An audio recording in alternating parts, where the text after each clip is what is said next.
We're going to be talking about improving distribution and carrier insights. And again, we've got special guest David Lung here, our carrier specialist from Appulate. I'm going to introduce him in just one second, but some quick webinar logistics. Everyone's going to be on mute today. We're just going to be talking about, David and I are going to have a discussion here on some content that we've put together for this, this topic. If you guys have some questions, don't feel like you have to wait till the very end. We will have some time at the very end to do a Q&A session, but you should have a little side panel that allows you to ask questions.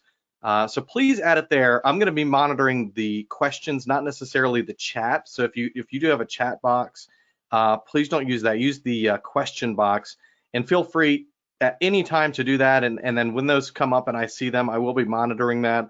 We'll try to answer those as we're going through this. But to kick this off, again, what we're going to be discussing today is industry trends, improving distribution strategy, how carriers and MGAs use Appulate, and then again, we're going to do a Q&A at the end. So anything I didn't get to while we were in the midst of these slide decks, I'm happy to take on at the end. But first, I'll be happy to introduce myself real quick. I'm John Yarbrough, our MGA and a wholesale specialist at Appulate, and joining me is David Lung. So David, if you wouldn't mind, introduce yourself. Tell us a little bit about your background and your role here at Appulate. Sure thing, Johnny. Again, my name is David Long. I am the Carrier Solutions Director here. And gosh, I've been doing this for 25 years. So luckily still have my hair. That's a good thing.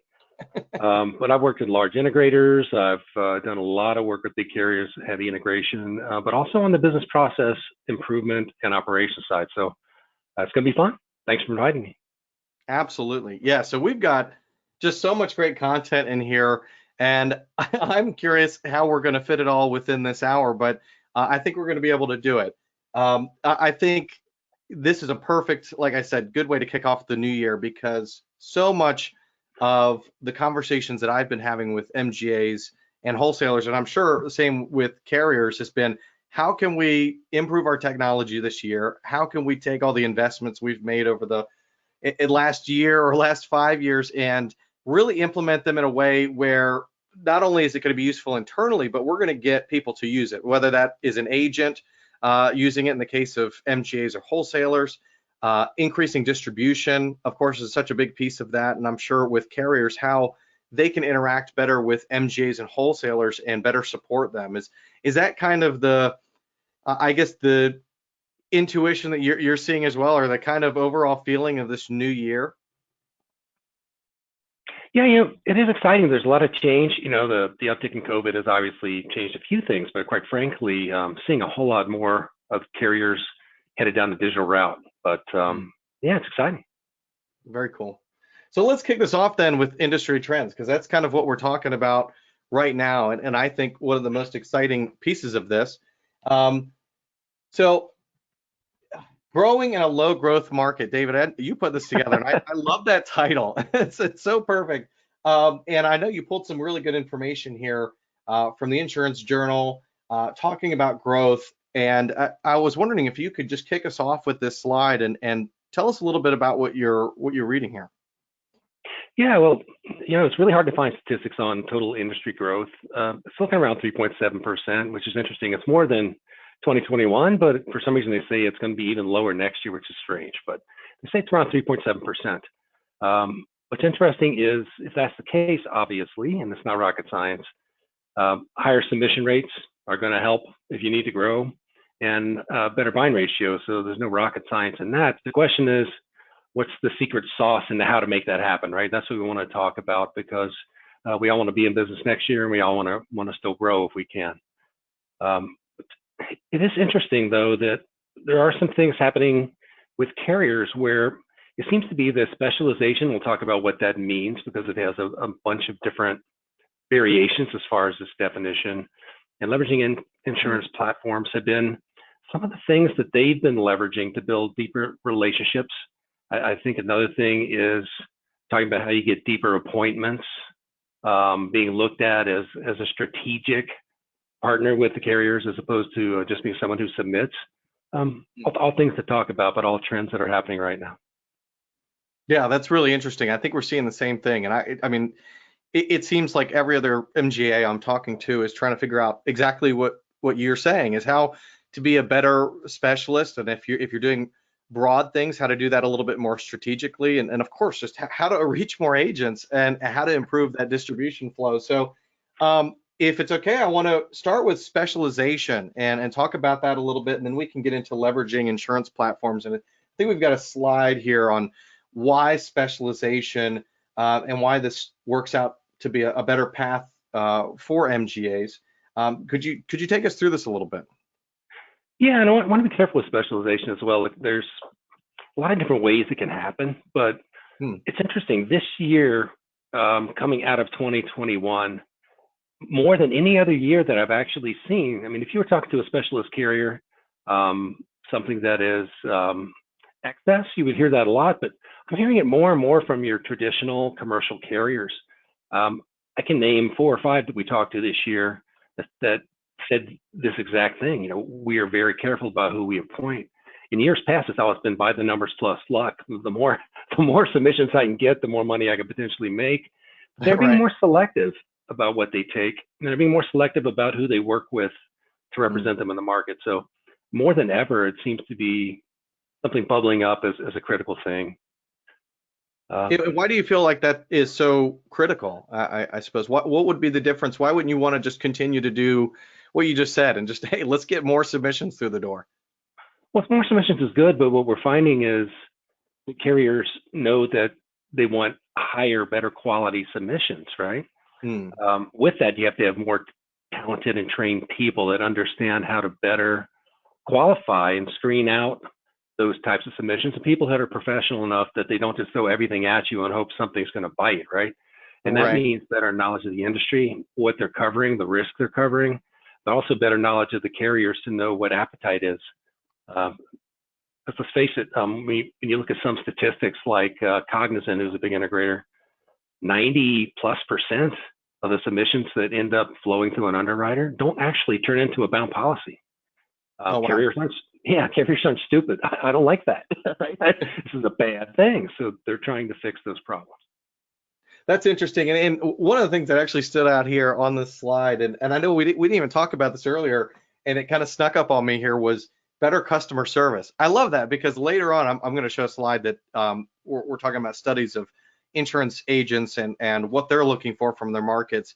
And every year that we've done that study and gotten feedback, that's always in the top 10, if not in the top upper Yeah. half of that, because I think I think that's the need that people have alongside all of this technology and just yeah, I think a lot of people are focused on all of that, but they kind of forget about the customer service aspect of this, and that seems to be really really important to agents as well. So um, how does that reflect between like an MGA wholesaler and a carrier? Is that still also extremely important? I guess it must be if it's on here. Oh, it is. Now MGA, of course, just by the nature of doing business, I'm not telling them anything new here. In order to even become an MGA, they're going to have to be specialists. They allow them to underwrite on their behalf, right? So that's something special. The big thing though is submissions that come through an MGA, and even for the MGAs themselves, are going to have the same issues the carriers do. They don't want agents sending them unqualified deals, right? They have appetite that reflects the appetite of the markets that they serve and the carriers that they serve. Um, all of that turns into this ecosystem of trust that if it fails at the agent side, you've got an issue. If it's fixed at the MGA side, great. But if it flips through the MGA side and still goes through to the carrier, you've got a problem, right? So Right. yeah, it's just the way business needs to be done. And then the more qualified you are, the better you look to your customers. The smarter you are about the risk, the more that those carriers are going to turn on to you as an MGA. And that's where certain types of specialization can really aid in growth. Hmm. Well, now here's a question for you then.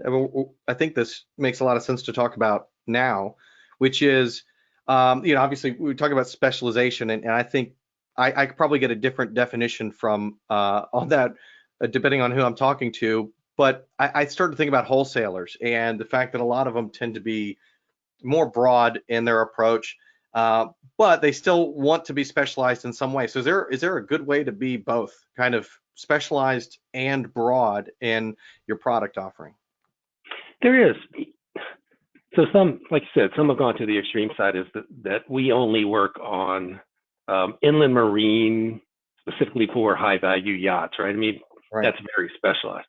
There's Right. another side of it where, depending on the size of the MGA or the agency that you're talking about, they can choose certain people to specialize in certain areas where they know they get higher premiums, which allows them to make sure that even though they can handle everything, that the lines that they see the most business coming from, that drive the majority of their premium and thus their commission, they can get better training and specialize certain people in certain areas to help with that.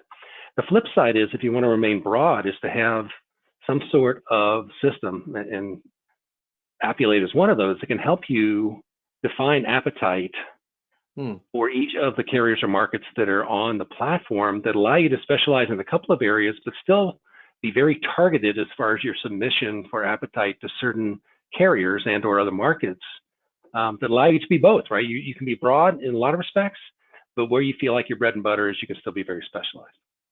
Yeah, that makes a lot of sense. Yeah, I actually really like that you touched on that, because we often, I think, as Appulate, and probably this is a shared feeling for a lot of platforms like ours, is that we get looked at as just simply a distribution platform. Like, hey, here's a place you can put your storefront, and there are going to be a lot of people here, and that's really the end of it. But I think it's so much more strategic than that.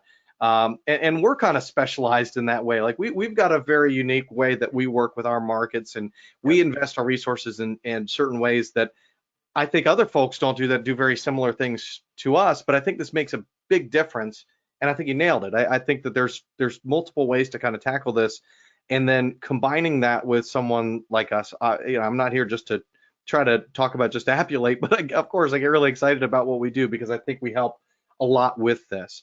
And actually, I think that actually would take us really over to this here. Why would you leverage insurance platforms? And I consider Appulate an insurance platform. That's all we do is insurance stuff.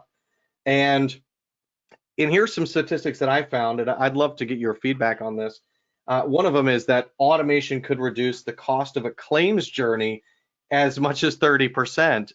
And these are all pretty big studies that have been done. And I think reading about this, most of it was the fact that by just using this technology, and like you alluded to earlier, just having more qualified submissions, having tools in there to filter out certain things. And I know there are even tools out there to kind of validate data, and utilizing APIs to pull in vehicle data, for example, when you're doing an auto policy.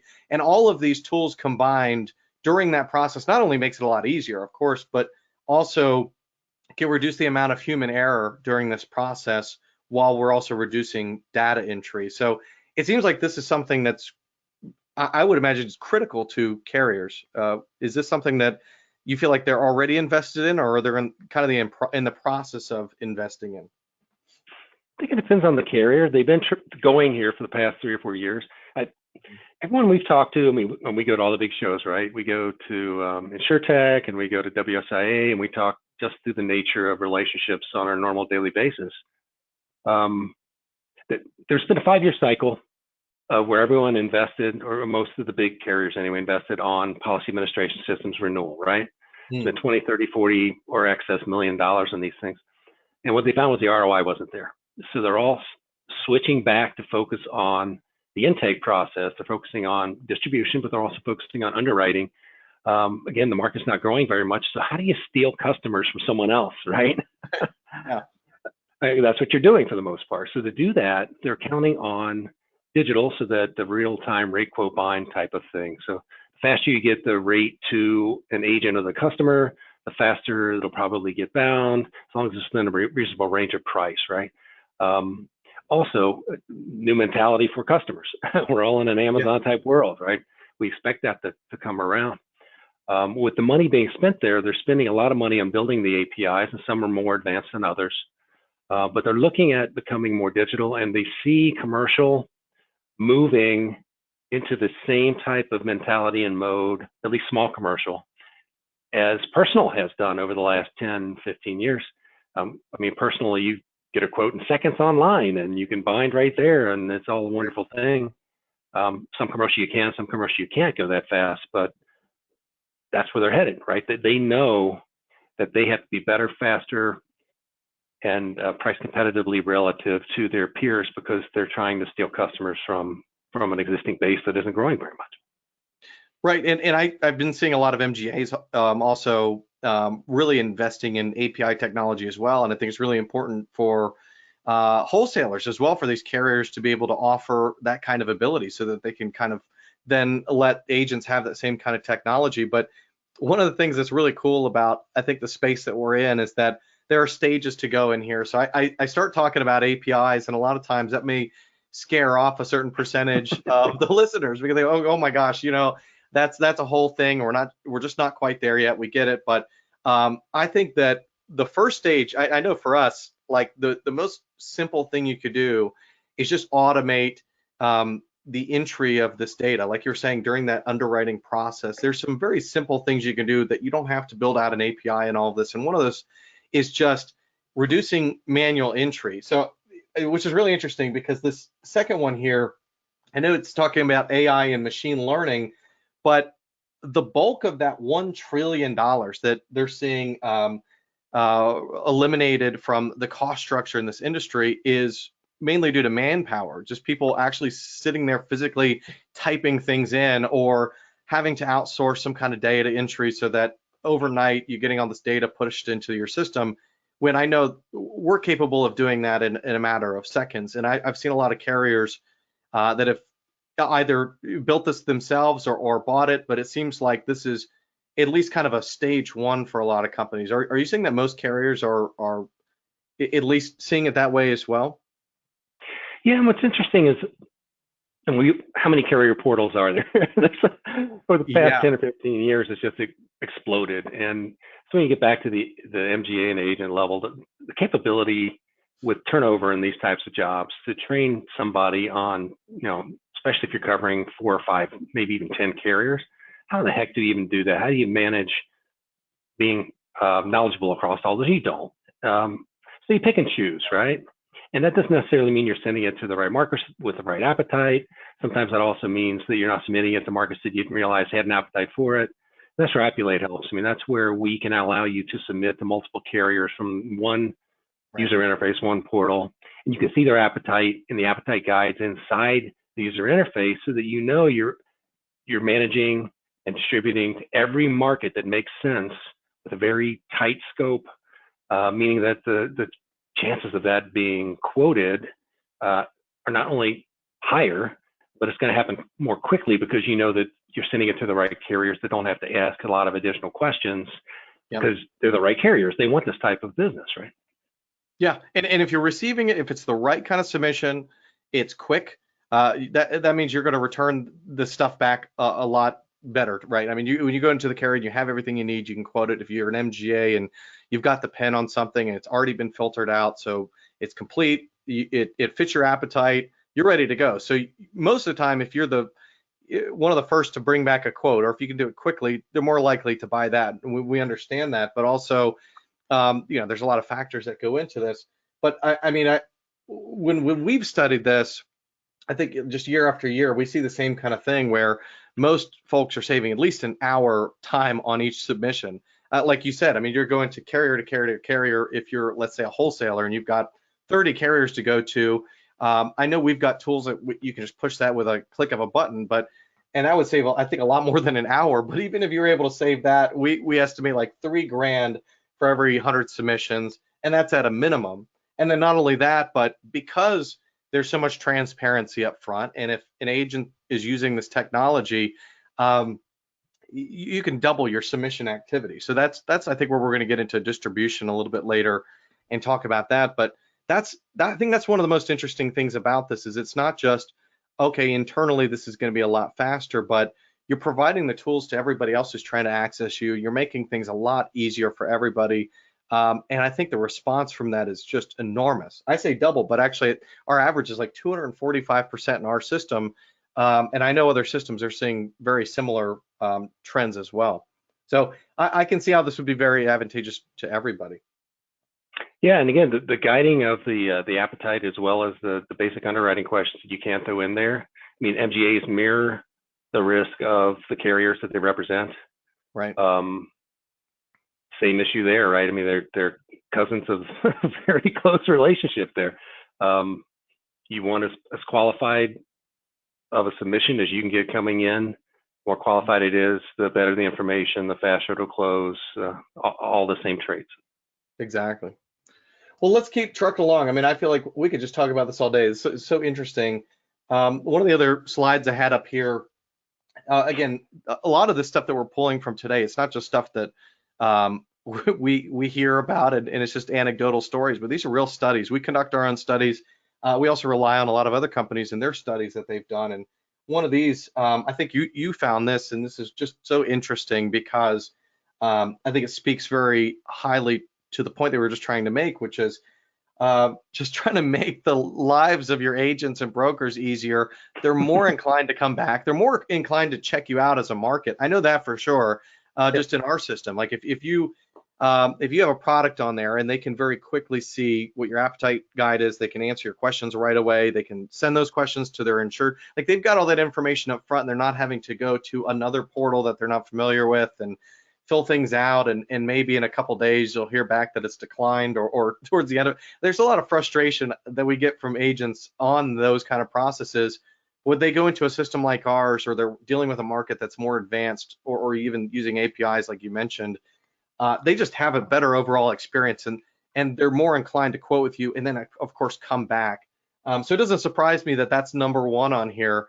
I know this is kind of carrier strategies and plans, and I'm talking about it from the MGA and wholesale perspective, but is that kind of the same reason you think that that's like the number one thing that they're investing in? Yeah, again, they've spent 5 years plowing millions and millions into backend systems, thinking that they would get some advantage, speed to market, whether or not they have better products, and turned right back around and said, "Oh my goodness, we're not getting what we thought. We need to put that money where it should have been to begin with," and that's in the submission, intake, and distribution process. Underwriting is they think underwriting is what's holding everything up. Truth be told, if underwriting got the right information from the start, it wouldn't hold anything up, right? Yeah. Yeah. So yeah, that's true. It's funny you say that. I was looking at number two on here, which also we didn't talk about earlier, which is attracting more business from existing distribution partners. That's actually really funny because of what you just said. We've had customers on our platform for 10, 15 years that I feel like never really got to utilize everything that we do. And so now, as we've kind of improved our resources and the different ways that we distribute, and we've improved our system to make the experience better, we're seeing a lot more of that, where people are coming back and kind of reinvesting not money, but their time and energy into it, and sometimes their money, right? Just to go, "Oh, you know what?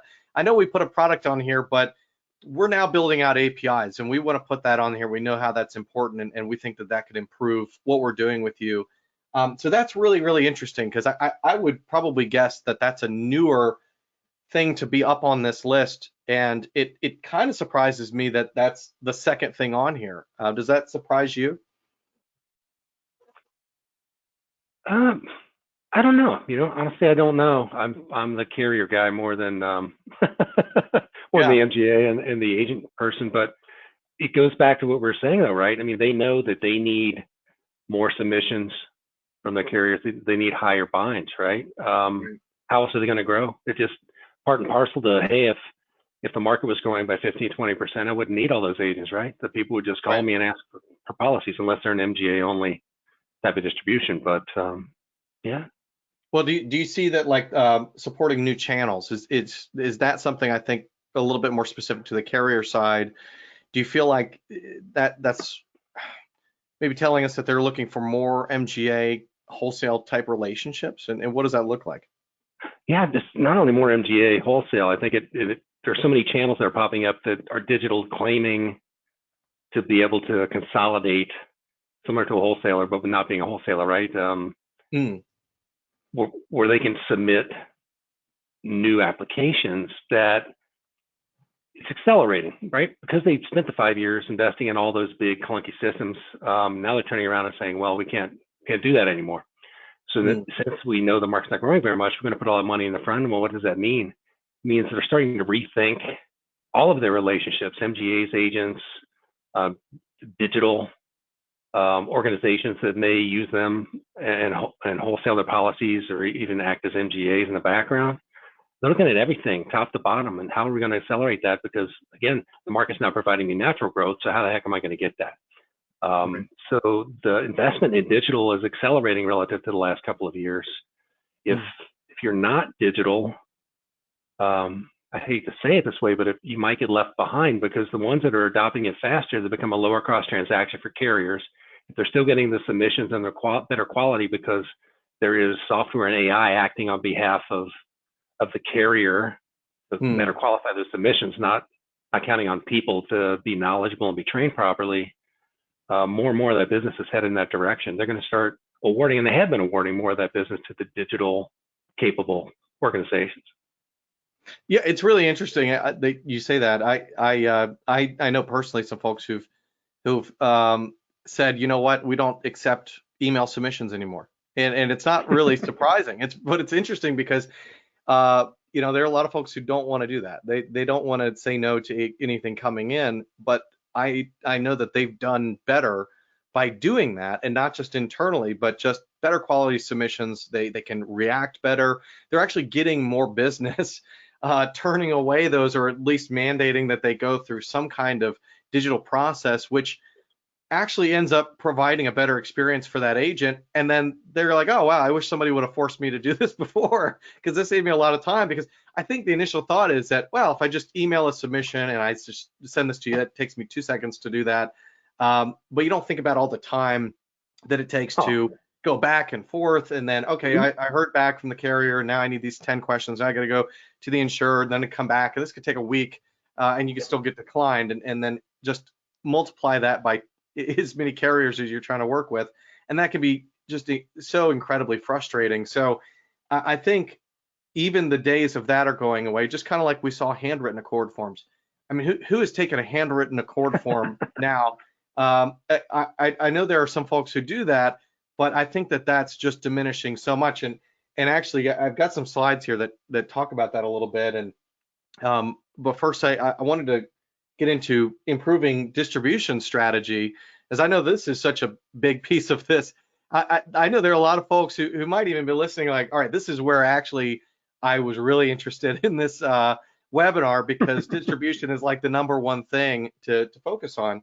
So I think I talked about before, we do studies of our agents, and one of my favorite things we do is an annual survey, and we just finished one, and I'm going to be doing a webinar probably on that I think in a month or so, once we get all the results to come in from that.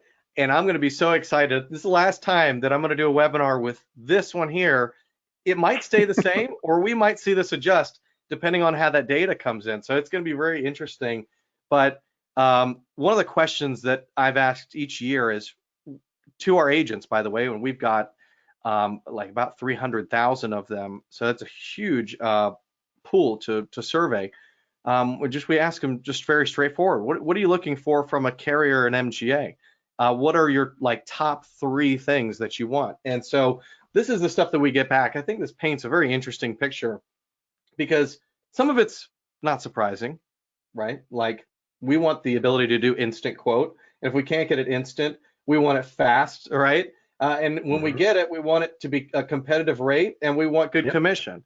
No surprise to any of that whatsoever. I think we've always known that, right? But here's where it gets really interesting, and this is the stuff that I've been seeing pop up into this top 10 that I don't think we used to see before maybe a few years ago, and especially now, which is we want an online questionnaire. Okay, well, and a lot of folks will say, well, I've got a portal, so we solved that. But we also want to automate underwriting with that. So not only do we want an online questionnaire, but we want that to be automated. We want to quote on a single platform. Here we go. Now we've moved away from portals. So we don't necessarily want to go to 10 different portals. Glad you got your own, but we want to use the system that we're using all the time, whatever system that might be. We want to use our agency management system in conjunction with it if possible. We want to get the data there, and we want to interact with everybody in one spot because we like things like Amazon, we like things like Expedia, and we don't want to go to 10 different places to shop for something. So Right. we're seeing this as now a trend that's happening in this industry. I think is very exciting. And of course, shorter questionnaires, because if you can automate underwriting, then you can ask very specific questions. You eliminate the need for any kind of supplemental forms. You can just ask the question that's needed and react to it in real time. And then, of course, here we go, personal touch and service. We talked about that earlier. Isn't that That's interesting? always been on here. They want everything to be fast and they want to be digital, but they still want better touch. Yeah, that's exactly right. Yeah, and that's such an interesting thing. And I actually have an example of that. I think it's funny when we talk about this, but I a few years ago brought on a cyber product, and one of the most challenging things about that is just educating agents on what that is. What does that mean? And what are these different things that I need to ask about? And that education just wasn't there. And so it was a very difficult product to push forward. Now it's become a lot easier. You hear so much more about issues with not having good cyber protection and the various data leaks and hacks and all of this. And so not to just go on a whole thing with cyber, but the whole point was just education and trying to get agents like some level of, hey, I've got someone who's interested in this. Can you help me with this? And having somebody they can call up and talk to about it. And when companies don't have the resources to do that, the product doesn't do well, right? So Correct.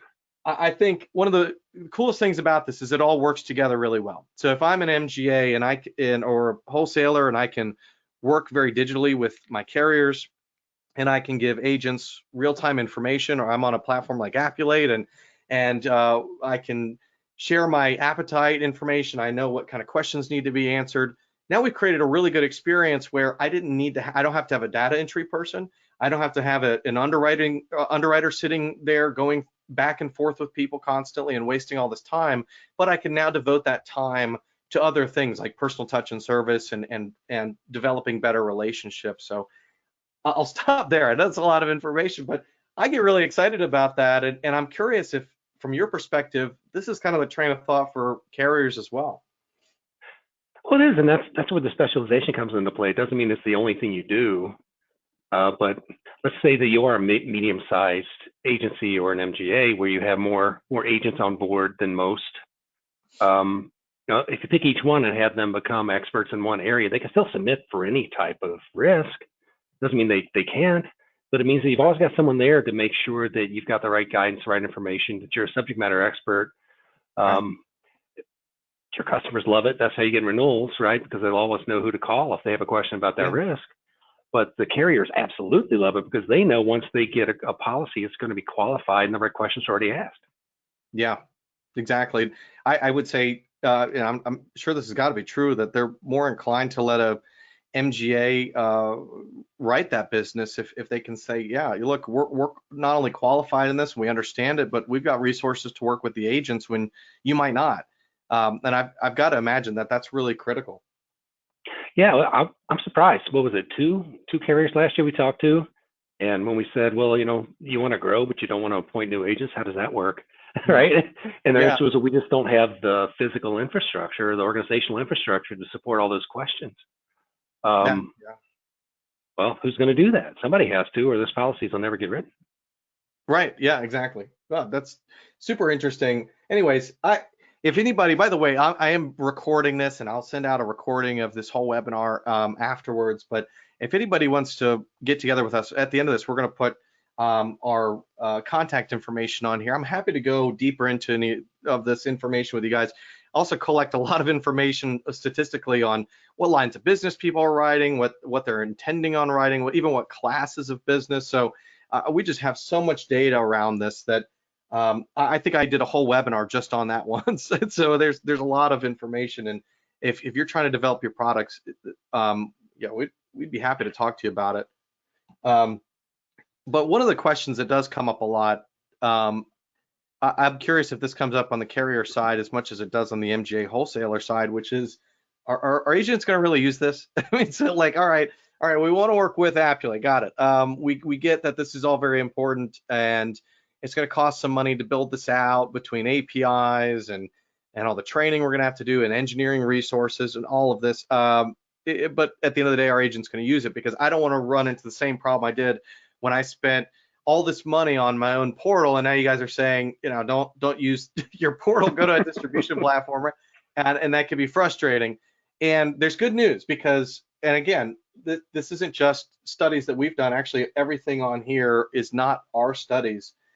We've got some internal statistics that I think will blow your mind, but other folks are saying very similar things, which is along the lines of 86%, which is a huge number, say digital technology is vital to helping their agency grow. So from the agent's perspective, almost 90% of them are saying digital technology is not just something that they're interested in and on their wish list, and they hope that, I mean, it is vital. They're realizing how important this is. And I think part of that is every time a company starts to roll out this kind of technology, now they've kind of set a bar, right? They go, well, here's how you can do this so efficiently, and then they go, well, why isn't everybody doing this? Why is this market making me go through an online portal on their website? It doesn't even tell me if they're going to take the submission, when over here I can get a quote in a few seconds. And so I think that now this has become a lot more of an urgent issue. To your point earlier, David, I think that you can get left behind if you're not careful at this point. Also, and this is a Oh, go ahead. Yeah, sorry. No, as I say, yeah, and there is, you and I have seen different variations of those who are successful in rolling it out in mass and those that haven't, right? And there's a change management issue there. People get used to doing business in a certain way, and there has to be a significant amount of value added. Just submitting it via electronically isn't as valuable as having APIs and appetite guides and things that help guide them. And then there's training involved, but again, we built up an infrastructure to help resolve those types of issues that you can leverage.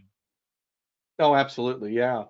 And even to that point, I think we're the only distribution platform that can claim that we are compatible with every agency management system, right? So not only are we ingesting Accord forms, which a lot of folks are doing now, we've done that for like almost 20 years, but 20 years, yeah, but now, I mean, the focus is agency management systems, and I think that's a new focus. I'm really glad that we were ahead of that, because I started bringing this up maybe 3 or 4 years ago when the numbers were getting close to like 70% of agents are using agency management systems, and it was like, wow, this is going to have to be very important. Now 90%, 90% as of 2020. So I mean, I can't wait for some new numbers to come out on that to see how many agents are using it. I'd say it's gonna be hard to go a lot higher than that, but we're at that point now where 90% of agents are using an agency management system, and 76% of them are saying that they don't feel like they're getting the most out of their technology. So they've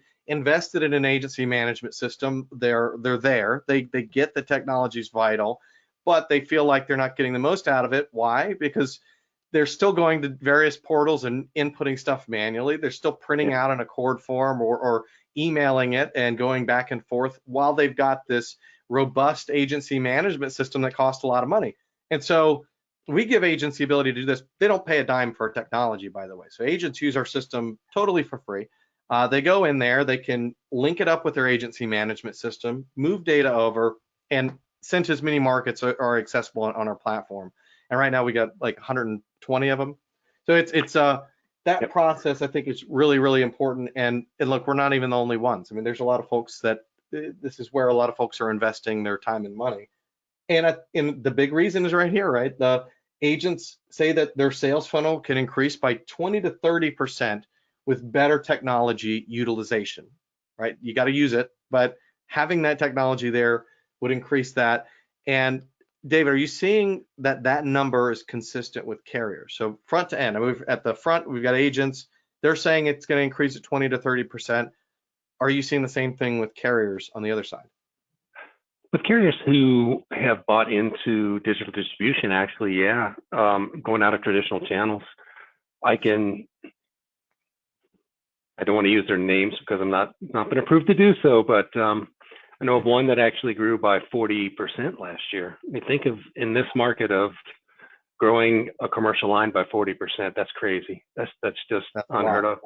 And a line that's a little bit more traditional. Another company we talked to just yesterday, said that their growth was 15% year on year from a premium perspective on small commercial. So yeah, and if they're in discussions with us, it means they've already got APIs. They're already starting to use digital, and they're just trying to leverage their way into bigger growth. Fantastic. That's great. So I mean, this is very interesting. I think the next slide we're going to get into, I think, the Appulate side of things and how MGAs and carriers use our system, and this actually touches on that quite a bit. David, kudos to you. You made this beautiful slide, and I love it. I use it all the time. But it's great because we talked about this earlier. 8X, which is just really just a core to XML. We're just ingesting a core data. We can still do that from every agency management system. Convert that data. You can send it to your backend system. Now it's just data flowing everywhere, and that's just step one, right? So can you take us through this a little bit, just at a high level, and explain why there's kind of more ROI as the higher you go, and what does this mean? What is this top bar? Sure, absolutely. I'll do it quickly. Look, the data automation is, again, taking all those Accord forms, making sure they get submitted electronically. You know, we convert everything to Accord XML, pass it via API, and eliminate all that rekeying and all those other challenges you get with that. It's wonderful. And that's a mature technology, right? That's the one that's been around for 17 years. Yep. Much more advanced than it used to be, but same thing. Lead optimization is a little bit different. That's where you start going through the portal and you say, hey, I want to screen out those potential applications or those submissions that aren't qualified. Let's put that screening criteria in there. Let's get that appetite guide going. Let's get some basic underwriting questions in there. Because what it does is it not only helps the agent figure out where to submit and how to submit, because you're showing them the rules now as opposed to just waiting for an email. It also prevents that from ever reaching you unless it's qualified. Right. So all that 90% of underwriting time that's wasted, guess what? It all goes back into their pocket and they can do what they need to do with it. Then the next step is digital process integration, which says that it's not just about sending the application over, right? It's not just about the submission, but it's also about wrapping that with an electronic process that helps with expediting rate, quote, and bind, right? And even appointment for people to request appointments. Make it as fast as possible, but at least orchestrate the process electronically so there isn't paper passing back and forth. Eliminate anything else that isn't digital. Then instant rate quote bind says, well, this takes it to the next level. It's all instantaneous now. For anything that you have the right data, I would love to give you an instant quote. And it's only a portion of what you're going to sell policy-wise, right? The risks have to be pretty tight as far as how you manage it, but that's the future of small commercial. That's just where it's at. And then finally, because we've helped bridge that gap and those holes between the agency, the MGA, and the carrier, successful enough that 300,000 people have signed up to try to use it. Some more successfully than others. You know, we get heavy users at a certain percentage, and we've got a full-blown 300,000 agent community. But that's 80% of the market, man. Wow. Being able to access that market as an MGA or carrier and say, I have a new line out here. Here's my line. Here's how it works. We have new APIs. And being able to capture the attention of those agents, creating awareness and allowing them the capability to start submitting to you through that channel. And we've seen one carrier, again, want to be careful about names because of confidentiality, but added $61 million to their bottom line. I'm still trying to figure out what the total premium was, but yeah, wow. Just because they went on the platform and went electronic, they opened it up to new agents, $61 million to their bottom line for three lines that they're bringing on a fourth. Wow, that's amazing. I mean, that is just really great. Thank you for going through that. And I mean, look, that actually covers that a little bit. We're going to go into it, I think, just very slightly. I think a demo is really important. So if anybody's on this webinar or listening to this and you want to link up with us, I think that would be a great way to kind of go into what is the use case for you specifically. But I think from a high level, we can talk about Appulate and the different things we do. We've touched on some of this already, and David's alluded to that in that previous slide. You could apply that slide to anything because that's a great path for investing in technology and just in InsurTech in general. Of course, what we do is Exactly that. I mean, so we've been around for 17 years, as you mentioned. We got 80% of the industry in our platform, so it's a huge ecosystem of various agents, wholesalers, brokers, MGAs, carriers, the whole gamut. And we've provided the industry an ability to really move data around in various different ways. And so we'll kind of get into what those different ways are here in a second, but this is what it looks like when you've got 17 years doing this kind of stuff. I'd like to say I can't wait to see what it looks like in another 17. But right now, I mean, we've got about 300,000 users of our system, independent retail agents. These aren't big captive groups. I've seen numbers with other systems. Most of the other competitors are like at the most 5 years in, and are focused on a lot of large captive groups. So ask those kind of questions. We've got independent agents. It takes a really long time to get a list that large with 35,000 retail agencies. That is 80% of them. We've got about 160,000 subscribed to hear from partners. So not only do we have this ecosystem that agents can kind of passively go through our system and find markets to work with, and we give them all the tools to look for markets and search by line of business, and then at that point they can see if their data fits your appetite guide and answer questions. But they want a little bit more aggressive information about this. They want to learn about who's in our platform, what are they doing, and so we partner up with you. We try to do as much as we can from even a marketing strategy perspective, and I'll go into some of those methods that we use. But that's a huge amount of agents that are subscribed. It's not a spam list at all. We get about 20,000 submissions a month, about 140% average new market selection. So that again, they get an email, they go into the system and they add a new market to work with. And we see that growing at about 140% annually. Also, 245% is our submission count increase.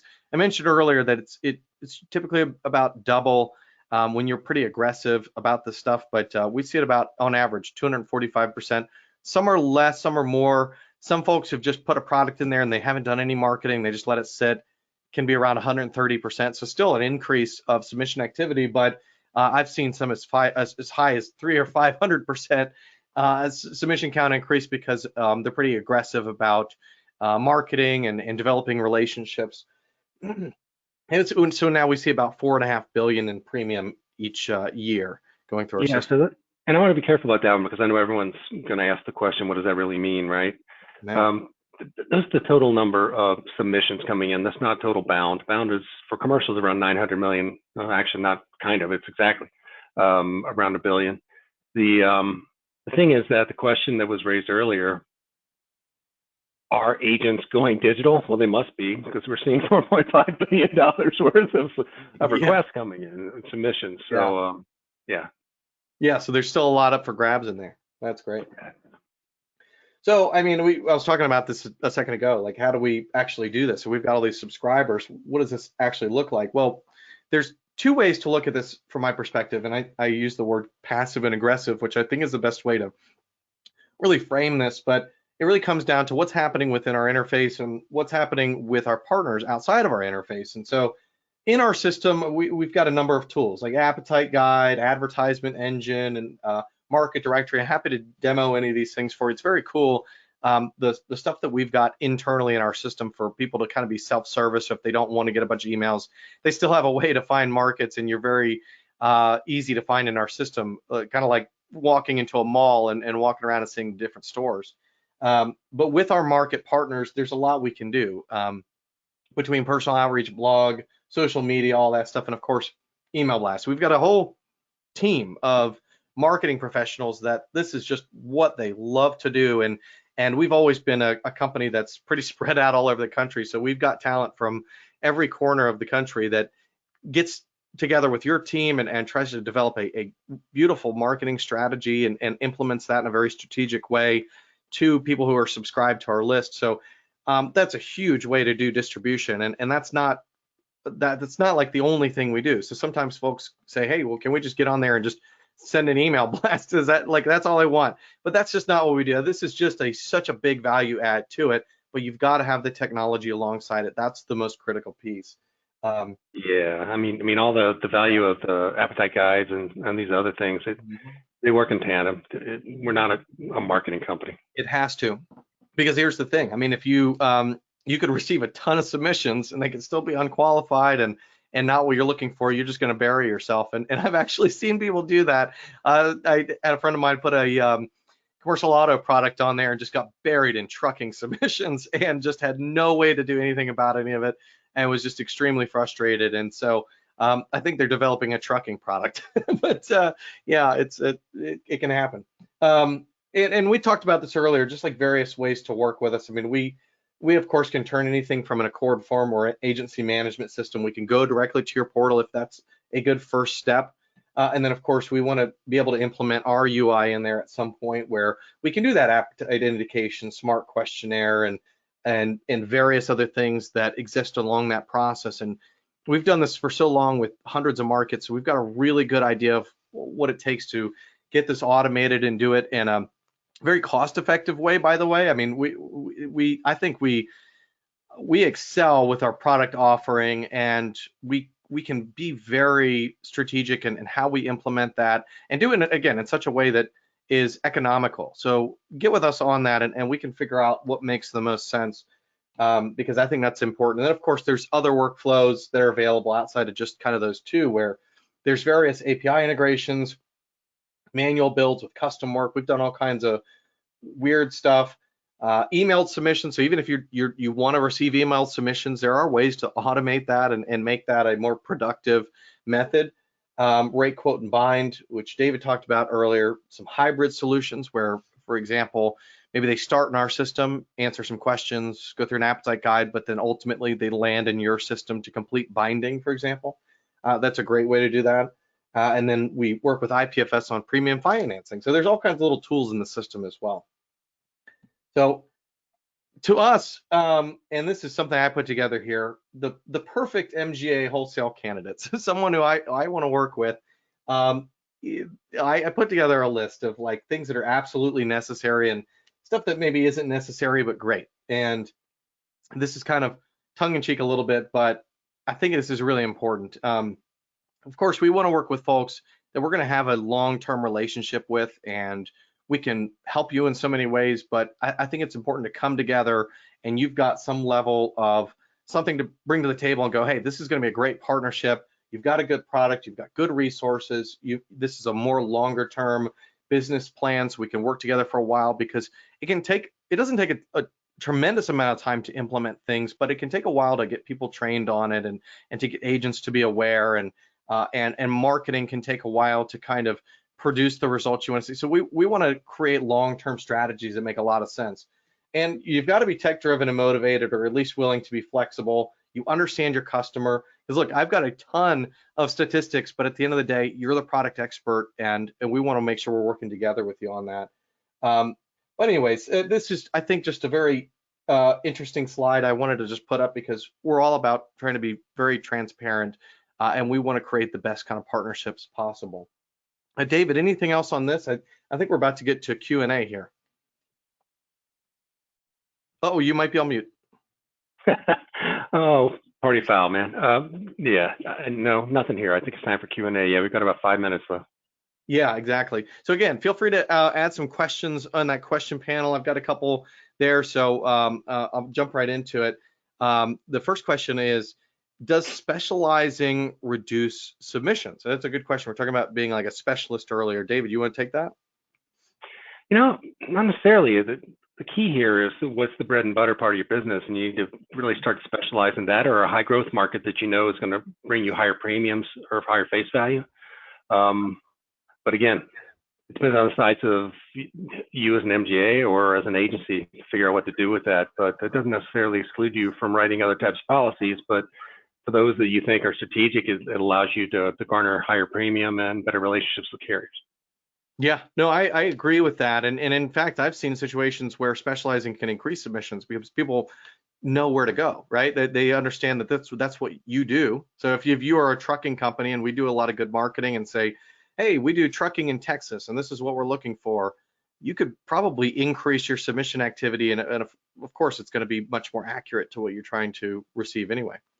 And that's a great another question that I think fits into that. Does increasing distribution create a lower bind ratio? And I assume what you mean is, hey, all right, so we open it up, we do a bunch of marketing, and now we're getting thousands of submissions or whatever. And obviously they're not going to bind, but we're focused on good bind ratios.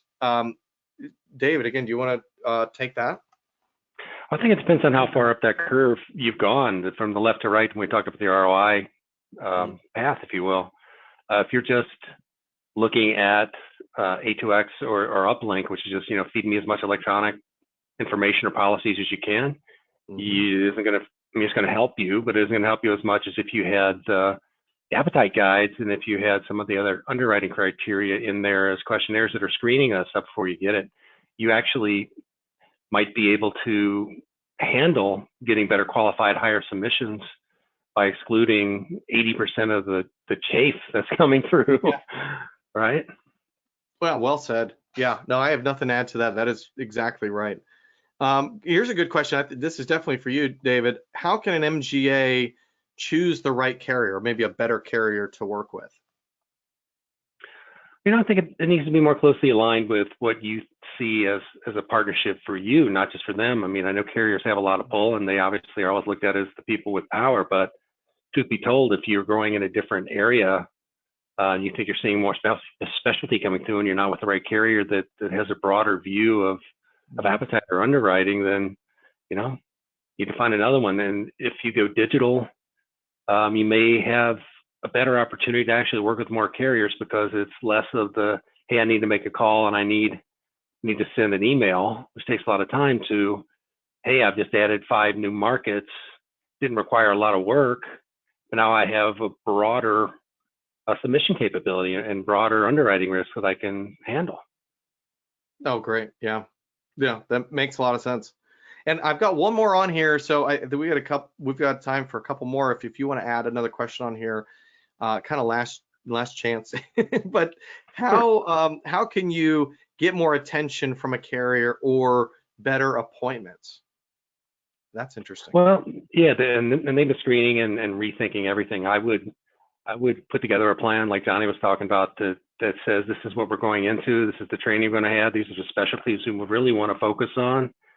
Get them to a point where they understand that what you're doing very well, that you're going to give them better service, and that you're very focused on the types of lines that they want to put out there and sell. You're going to have much better luck than just, hey, we would love to send you policies or applications, right? Because they're going to say, we're careful about who we bring on. And by the way, we don't have the organizational infrastructure to handle policies that aren't highly qualified. Right. No, that's great.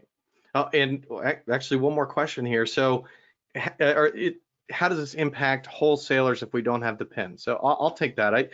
I actually often will say that wholesalers get probably one of the biggest benefits out of our system for a couple reasons. One, I mean, we've got a lot of carriers on our platform, so it's a great way to connect to carriers. So if you're a wholesaler, you get to do kind of 2 things. You automate the incoming submission activity, just like an MGA or carrier would get the benefit of that, and automating the underwriting process, which we can still do with you. Even if you don't have the PIN on a product, I bet you've got a pretty good idea of what kind of questions need to be answered, or you've got a supplemental form, or you go to their carrier portal and what kind of questions are required.